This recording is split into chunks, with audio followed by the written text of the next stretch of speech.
Let's dive in and set up your first Pressable managed WordPress hosting product in WHMCS. First, navigate to your WHMCS admin panel. In the top right corner, click the wrench icon, then go to System Settings. Inside System Settings, use the search field to look for products and services. Once you're on the Products and Services page, the next step is to create a product group. If you already have a group, you can use that. But for this tutorial, we'll create a new one. Click Create New Group, give it a name, we'll call it Manage WP Hosting, and then click Save Changes. Now that you've successfully created a product group, let's go back to the product list and select Create a New Product.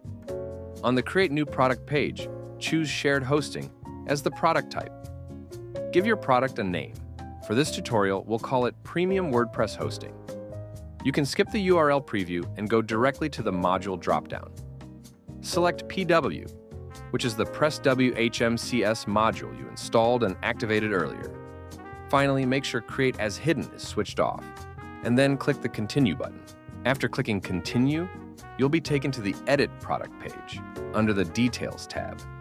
Here you can add a product tagline and description, but for this tutorial, we'll skip that part.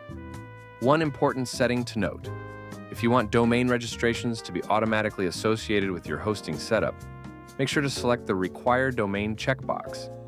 This option allows your customers to register a domain with your WHMCS backend domain provider and automatically connect it to their Pressable WordPress plan during the ordering process. Now, let's move on to the Pricing tab. Under the Payment Type section, choose the type of payment you want to accept for this module. You can select between free, one-time, or recurring payments. For this tutorial, we'll go with the standard recurring model. Next, enable the monthly and annually options, and enter the prices at which you plan to resell the hosting. Make sure Allow Multiple Quantities is set to No, since the module currently supports creating only one site per order.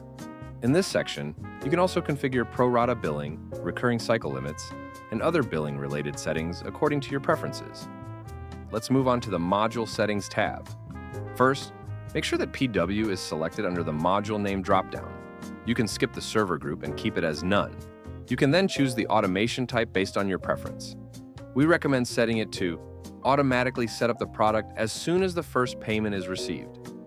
Once that's done, go ahead and click Save Changes. And there's a good reason for that, which I'll show you next. The reason we saved the changes earlier is actually pretty simple. The module relies on a few custom fields, and to avoid any human error, saving before moving to the Custom Fields section allows the module to automatically create all the necessary fields for Pressable automation. These include 4 key details your client will enter during the ordering process, which is website name, email address, username, PHP version, and data center location. All of these values are automatically pulled from Pressable. You can also decide whether to display these fields to clients during the ordering process or keep them visible to admins only. Just remember, with the way we've set things up in this video, the provisioning process will run automatically as soon as the payment is received, without any manual action required. Finally, don't forget to click Save Changes at the bottom of the screen to finalize your product setup. Here's a quick preview of what your customer ordering process will be like. And that's it. You've successfully created your first white-labeled Pressable hosting product you can resell to your customers on WHMCS. In the next video, I will show you how to configure a welcome email when your customer orders your newly created Pressable hosting product.